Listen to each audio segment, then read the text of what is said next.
रिश्वतखोर बहू। ये क्या बात हुई? तुझे पता भी है तो क्या बोल रही है बहू? एकदम सही बोल रही हूँ। अगर आपको मुझसे अपनी इन ऐंठन भरे घुटनों की मालिश करानी है तो मुझे वो देना पड़ेगा जो मैं मांग रही हूँ। एक हाथ दो और दूसरे हाथ लो, सिंपल। बहू हूँ, इसका मतलब ये नहीं कि नौकरानियों की तरह काम करूँ। ये है अमृता और उसकी सास रेखा। अमृता एक नई नवेली बहू है जिसकी शादी कुछ दिनों पहले ही रेखा के बेटे माधव के साथ हुई है। वैसे तो अमृता दिल की बहुत अच्छी है, लेकिन वो कहते हैं ना कि खून का रंग तो दिखता ही है। बस वही डॉन की बेटी होने का रंग यहाँ अमृता में भी दिख रहा है, जो है रिश्वत लेना।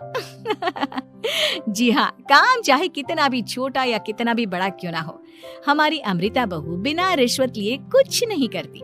चलिए देखते हैं आगे इनके साथ और क्या क्या होता है। रेखा और अमृता को लड़ते देख ससुर प्रेमचंद वहाँ आता है और कहता है, अरे क्या हुआ?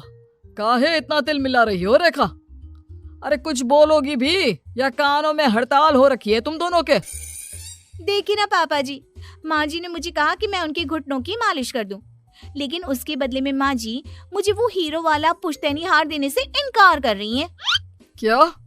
घुटनों की मालिश के लिए हीरो का पुश्तैनी हार कौन मांगता है बहू? पापा जी, आपको तो पता ही है ना, आपकी बहू कितनी सयानी है, हर कोई भी काम फ्री में नहीं करती। और अब शेखावत खानदान का आटा तो इतना भी गीला नहीं है कि अपनी बहू को हार ना दे पाए।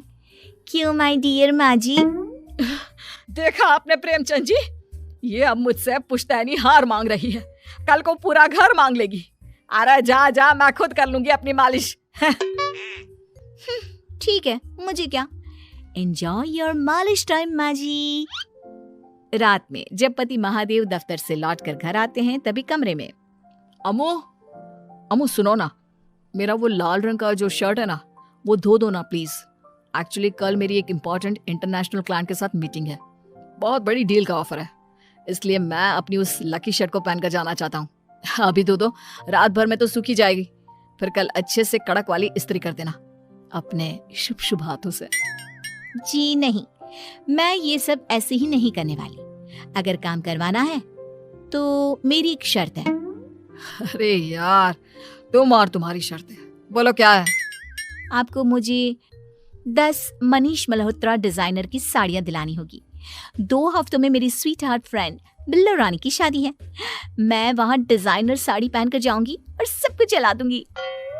माधव अपनी बीवी की बात सुनकर हैरान परेशान अपने सर पर हाथ रखकर बैठ जाता है। अरे तुम बीवी हो या आफत? तुम्हारे दिमाग में जंग लग गया है क्या? देखो इतने सारे पैसे नहीं है मेरे पास। तुम्हारी याददाश्त तो जगह पर है ना माधव, भूल गए? मैं एक डॉन की बेटी हूँ। अगर तुमने मेरे कहे मुताबिक काम नहीं किया तो तुम्हारे लाल शर्ट को दूर ही रखो, मेरे पापा तुम्हें ही लाल कर डालेंगे। ठीक है, चलो अब ज्यादा मत डराओ, तुम्हें जो चाहेगा मिल जाएगा। अब ये डर और रिश्वत का सिलसिला यूं ही चलता रहता है और इसी तरह समय बीतता रहता है। एक सुबह सब नाश्ते के टेबल पर बैठे थे, जहां अमृता सबके सामने एक व्हाइट बोर्ड लाती है जिस पर दिन भर के सारे कामों के रेट लिखे हुए थे। अब ये क्या है? टीचर नहीं बनने का इरादा है क्या तेरा? अगर हाँ तो अफसोस, बेचारे बच्चे, उनका भविष्य तो अंधेरे में है। आप लोग बेकार की बातें बंद कीजिए और आंखें खोलकर ठीक से पढ़िए क्या लिखा है। ये आज के सारे कामों के रेट्स हैं। आलू पराठे, चाय, दाल, रोटी, चावल, सब्जी, हलवा, मिठाई, रसोई की सफाई, वॉशिंग मशीन में कपड़े धोना, ओखल में मसाले कूटना और माँ जी और पापा जी के अलमारी की सफाई करना। इन सब कामों की कुल मिला के जो रकम बनती है वो है ये 10,000 रुपए और माँ जी के लेटेस्ट लाए हुए सोने के झुमके भी। अमृता, तुम इंसान हो या हैवान? जरा तो दया करो हम पर। हे राम जी, उठा लो, अब ना देखा जाता ये सब। सच में पता नहीं कौन सा दिन था वो जब ये हमारे घर आई। महादेव, तेरे प्यार ने तो हमारा जीना दुश्वार कर दिया बेटा। दुनिया में बहुत रिश्वतखोर लोग देखे, लेकिन ऐसी रिश्वतखोर बहू पहली बार देख रहा हूँ जो अपने ही परिवार को लूटने में लगी है। बहू, तुझे पता है ना कि ऐसे रिश्वत मांगना गुनाह है। पापा जी, मैं कोई गुनाह नहीं कर रही हूँ। रिश्वत लेना बाहर की दुनिया में गुनाह है। मैं तो बस अपना हक मांगती हूँ। मेरी रिश्वत रिश्वत नहीं, मेरा शगुन है, नेक है। और वैसे भी मैं एक बहू हूँ, इसका मतलब ये नहीं कि मैं सब काम पूरी जिंदगी फ्री में करूँ, आपके चरणों को धोते बैठूं और 24 घंटे आपकी नॉन स्टॉप सेवा करती बैठूं। चलिए छोड़िए, नाश्ता और खाना चाहिए तो बोल दो जल्दी से, वरना मैं चली थिएटर। आज मेरे फेवरेट सलमान की पिक्चर रिलीज हुई है। इतना कहकर अमृता वहां से चली जाती है। इस बेवकूफ का जल्दी कुछ करना पड़ेगा। कुछ दिनों बाद घर में पूजा रखी थी और पूजा में 11 पंडितों का खाना बनाने के लिए कहा जाता है, वो भी नई बहू के हाथों से। देखो अमृता बहू, आज घर में पूजा है, 11 पंडितों को खाना खिलाना है, 56 भोग बना पाओगी? उन्होंने कहा है कि नई बहू के हाथों का खाना ही होना चाहिए, नहीं तो मैं रेखा को ही बोल देता हूँ। ओ कम ऑन पापा जी, खाना तो मैंने फ्री फंड में अपने घर में भी कभी ना बनाया, तो अब आपको क्या लगा कि पूजा का नाम लेकर आप मुझे अपनी झांसी में फंसा लोगे? अरे कल मुही, बस अब बस, पहले सुन भी ले क्या कह रहे हैं हम। तुम्हें जितने पैसे चाहिए, जितने तोहफे चाहिए, सब ले लेना, बस पूजा पाठ में कोई बाधा नहीं आनी चाहिए। ओहो, ये हुई ना समझदारी वाली बात। ठीक है, अब आप लोग निश्चिंत रहिए, मैं ऐसा खाना बनाऊंगी कि उन 11 पंडितों की 11 पुश्तें भी मेरे खाने के स्वाद को याद रखेंगी। अमृता पंडितों के लिए खाना पकाती है और पूजा संपन्न होने के बाद उन्हें केले के पत्तों पर खाना परोसती भी है, जिस पर खाने का पहला निवाला खाते ही वो वाह वाह वाह, क्या भोजन है। हम इतनी जगहों पर जाते हैं, लेकिन इतना अच्छा स्वाद तो काफी मुश्किल से चखने मिलता है। रेखा जी, प्रेमचंद भाई साहब, आप लोग सच में भाग्यवान हो कि आपको इतनी सर्वगुण संपन्न बहू मिली है, जिसके हाथों में साक्षात माँ अन्नपूर्णा विराजती है। सर्वगुण संपन्न, सबको संपन्न कर देगी यह खूंखार औरत, कुंडली मार कर बैठ गई है मेरे बेचारे बेटे के जीवन में। एक मिनट, अरे ये बात मेरे इस बूढ़े दिमाग में पहले कैसे नहीं आई? इस अमृता की बच्ची को मैं अपने घर से बाहर कैसे निकालूं? इसका उपाय तो पंडित जी के पास जरूर रहेगा। रेखा अगले दिन पंडित जी के पास जाकर उन्हें अमृता के बारे में सब कुछ बता देती है, जिसे सुन पंडित जी भी परेशान हो जाते हैं। अरे अरे अरे अरे अरे, ऐसी बहू तो 7 जन्मों में भी किसी को नसीब ना हो भगवान। देखिए रेखा जी, आपकी रिश्वतखोर बहू और आपके बेटे की कुंडलियों को जोड़कर देखा है मैंने, लेकिन इसमें तो यही बता रहे हैं कि ये आपके जीवन से कभी नहीं जाने वाली। इसलिए उससे सुधारने के लिए जल्दी आप लोगों को ही कुछ करना होगा, नहीं तो एक दिन वो आप लोगों को कंगाल करके ही दम लेगी। नहीं नहीं, ऐसा हरगिज नहीं होगा। मैं कुछ करूंगी, हाथ पे हाथ धरे नहीं बैठूंगी मैं। वहीं घर पर अमृता को ये पता चल जाता है कि उसकी सास रेखा पंडित जी के पास उसकी और महादेव की कुंडलियां लेकर गई थी, और इस पर जब रेखा घर लौटती है तब वाह माँ जी वाह, बहुत ही ज्यादा सयानी निकली आप तो। लेकिन मैं आपको एक बात बताना चाहती हूँ कि मेरी और महादेव की कुंडलियां जोड़कर पूजा पाठ और हवन करके भी कुछ नहीं मिलेगा, क्योंकि मैं ऐसी बला हूँ जो आप सबकी जिंदगियों से अब कभी नहीं टलने वाली, फिर चाहे आप कितने भी टोटके हवन या उपाय कर लें। तो खुद को समझती क्या है रे बदतमीज, तुझसे बात करना तो दूर, मुझे तो तेरी शक्ल देखना भी नहीं पसंद। अब सास बहू के बीच एक अनकहा सा युद्ध छिड़ जाता है। दिन बीतने लगते हैं, लेकिन एक दिन अचानक रेखा की तबीयत हद से ज्यादा खराब हो जाती है और उसे सांस लेने में भी काफी दिक्कत और परेशानी महसूस होती है।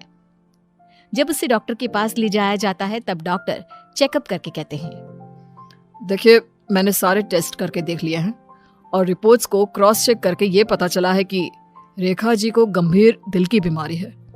उनके फेफड़ों में भी काफी सूजन आ गई है, उनका जल्द से जल्द ऑपरेशन करना होगा, वरना आई एम सॉरी टू से उन्हें बचाना मुश्किल हो जाएगा। ये खबर सुनकर प्रेमचंद और माधव दोनों हक्का बक्का रह जाते हैं। लेकिन डॉक्टर साहब, कितने पैसे लगेंगे ऑपरेशन के लिए? और उसके बाद रेखा पूरी तरह ठीक तो हो जाएगी ना? जी हाँ, इस ऑपरेशन के बाद वो बिल्कुल ठीक हो जाएंगे, लेकिन वो तभी हो सकता है जब ऑपरेशन टाइम से हो पाएगा, और रही बात ऑपरेशन के खर्चे की, तो उसमें तकरीबन 6 से 7 लाख रुपए तक लग सकते हैं। जहां एक तरह सब रेखा की तबीयत और ऑपरेशन को लेकर परेशान होते हैं, वहीं घर पर रेखा को बिस्तर पर देखकर भी अमृता के अंदर जरा भी दया नहीं आती। ओ माँ जी, ये अपना फालतू का मेलोड्रामा बंद कीजिए ना आप। मुझे पता है आपको मुझे रिश्वत नहीं देनी है और घर के सारे काम मुझसे मुफ्त में करवाने, इसीलिए आप ये सब कर रही हो ना। सीरियसली अमृता, ऐसे हालात में तुम ऐसी बातें कैसे कर सकती हो? हम यहाँ परेशान हैं कि ऑपरेशन कैसे कराएंगे, बैंक में इतने पैसे भी नहीं है, और तुम माँ को ताने सुना रही हो। अरे अमृता बहू, मैं भला ढोंग क्यों करूंगी? हम 6 से 7 लाख का बंदोबस्त कैसे करेंगे? करेंगे पापा, कैसे भी करेंगे। अमृता, अगर कभी भी जिंदगी में तुमने मुझसे सच्चा प्यार किया है, एक पल के लिए भी सही, तो तुम्हें आज इस परिवार, इस घर की नींव, मेरी माँ को बचाना होगा। हमने अपना सब कुछ तुम्हें दे दिया है, अब तुम्हारी बारी है अपने किए का हिसाब चुकाने की। मुझे पता है तुम्हारे अंदर भी दिल है। अमृता बिना कुछ कहे वहां से चली जाती है और अपने कमरे में जाकर वो अलमारी में से अपनी माँ की तस्वीर को निकालकर अपने सीने से लगाती है और भावुक हो जाती है। माँ, आपके जाने के बाद पापा ने ही मेरा ख्याल रखा, लेकिन उनकी वजह से ही मुझ में काफी बुरी आदतें भी आ गई। शायद मुझे इतना बुरा आपकी गैर मौजूदगी ने ही बनाया। मैंने कभी आपकी लोरी नहीं सुनी, आपकी गोद में नहीं सोई, आपके हाथों से अपने बालों की चंपी नहीं करवाई, क्योंकि वक्त से पहले ही आप मुझे यहाँ छोड़कर चली गई।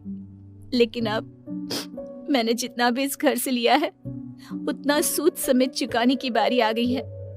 अब मैं अपने रहते अपने प्यार को भी उसी दर्द से नहीं गुजरने दे सकती जो मैंने आपके नहीं होने से सहा है। अमृता तुरंत ही अपने सारे पैसे और गहने माधव को लौटा देती है और रेखा का ऑपरेशन किया जाता है। रेखा ठीक हो जाती है और जब घर आती है तब अमृता दरवाजे पर आरती की थाली लिए खड़ी होती है। वेलकम होम माँ जी, आई मिस्ड यू। पता है कितने दिनों से किसी के भी साथ लड़ाई नहीं की थी मैंने, और ना ही किसी से रिश्वत मिली मुझे। क्या? हमें तो लगा था कि तेरी अक्ल ठिकाने आ गई है, लेकिन तू तो अभी भी जैसी की तैसी ही है। माँ जी, पूरी बात तो सुनिए। हाँ, ये सच है कि मैं रिश्वत लिए बिना नहीं रह सकती लेकिन अब ना मेरी रिश्वत बदल गई है। अब मुझे हर काम के बदले झप्पी, अपनापन, प्यार और अपनी इस माँ का दुलार चाहिए। ये सब तो हम तुझे भर भर के दे सकते हैं बेटा। पूरा घर एक साथ अमृता को जोर की झप्पी देता है और सब हंसते मुस्कुराते घर के अंदर चले जाते हैं।